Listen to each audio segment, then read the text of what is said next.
इस bonus lecture में हम एक छोटा लेकिन इम्पोर्टेंट कॉन्सेप्ट क्लेरिफाई करने वाले हैं।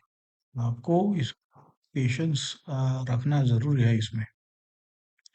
Angular momentum about an axis और टॉर्क के कंपोनेंट को सिस्टमेटिकली यहाँ पे हम देखेंगे।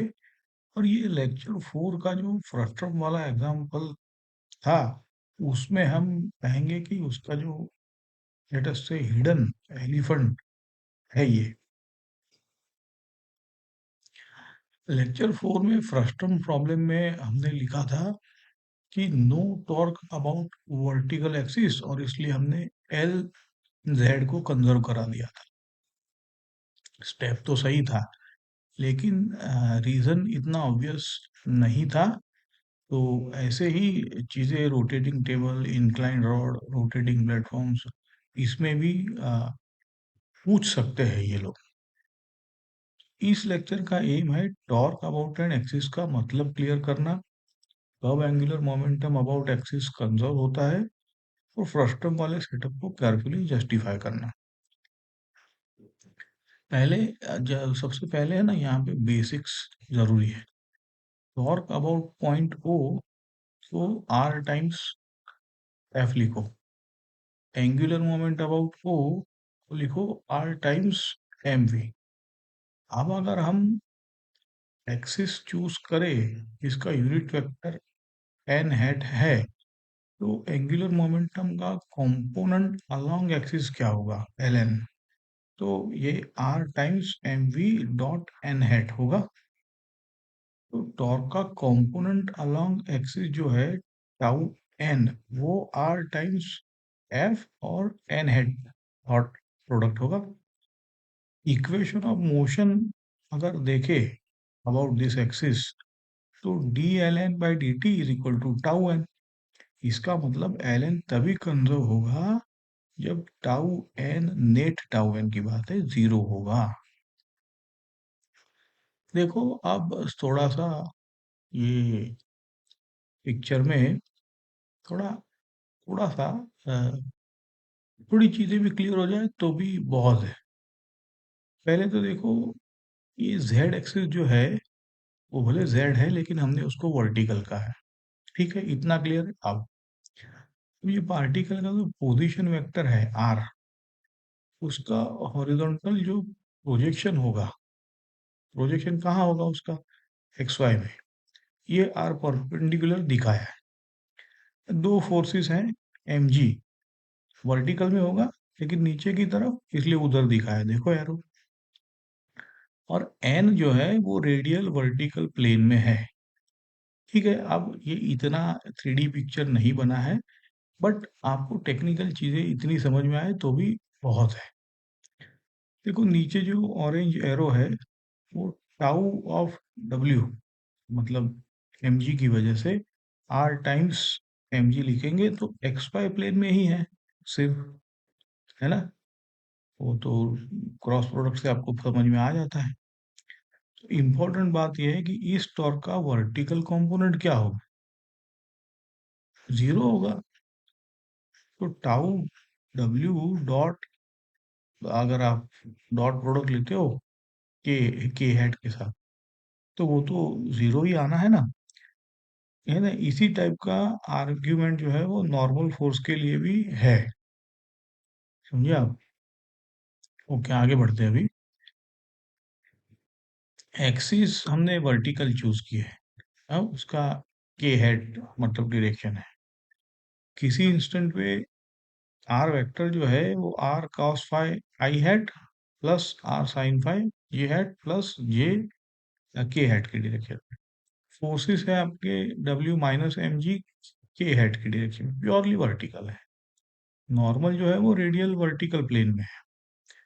अब लेक्चर 4 में हमने क्लेम क्या किया था कि डब्ल्यू और एन का वर्टिकल एक्सिस के अबाउट टॉर्क कंपोनेंट जीरो है। इसलिए जो एल जेड है वो R times M V dot k hat आता है, वो कांस्टेंट है। देखो अब यहाँ पे ये देखो कि नॉर्मल जो है हमेशा रेडियल डायरेक्शन, मतलब है कि जो ई आर हेड है और वर्टिकल के हेड, के प्लेन में ही होता है। देखा? तो हम लिख सकते हैं कि n equal to N R E R hat plus N Z k head.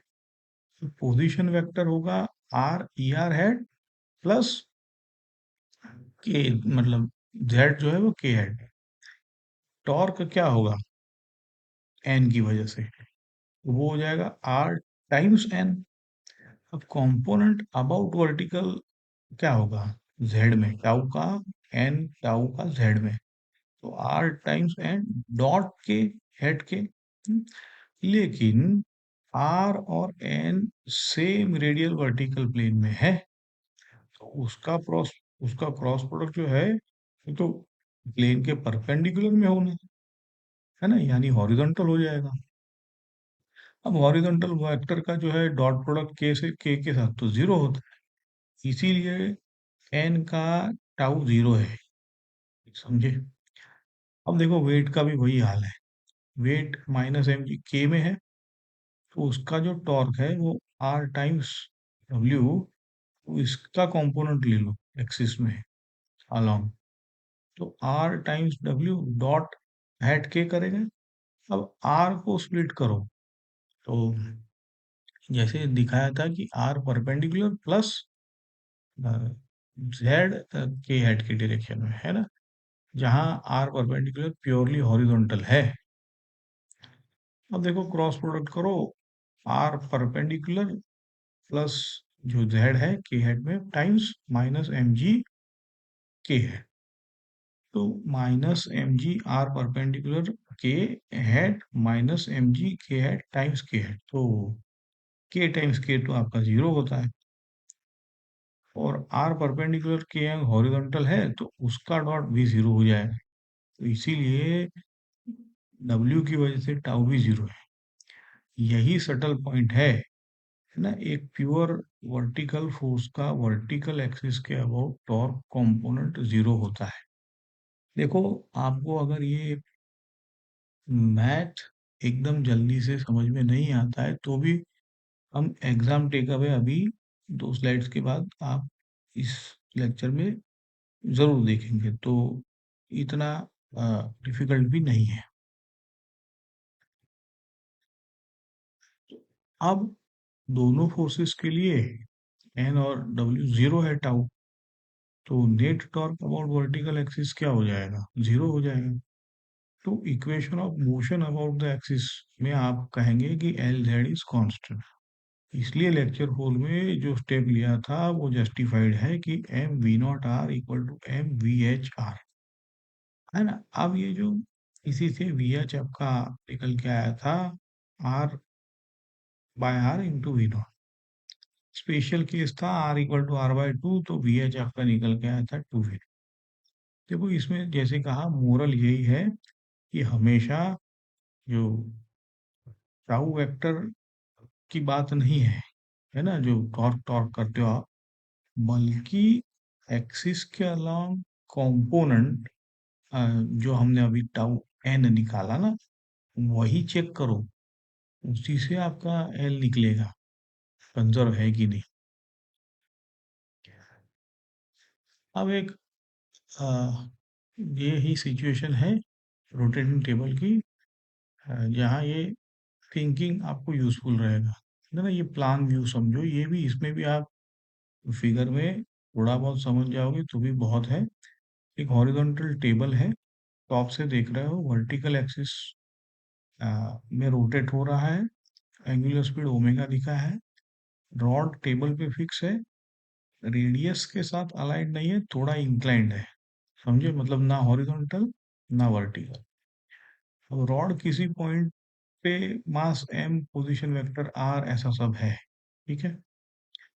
Forces क्या लगेंगे, एम जी डाउन लगेगा, इसका वर्टिकल एक्सिस के अबाउट टॉर्क कंपोनेंट अभी तो हमने देखा, ये तो जीरो ही ले लो आप।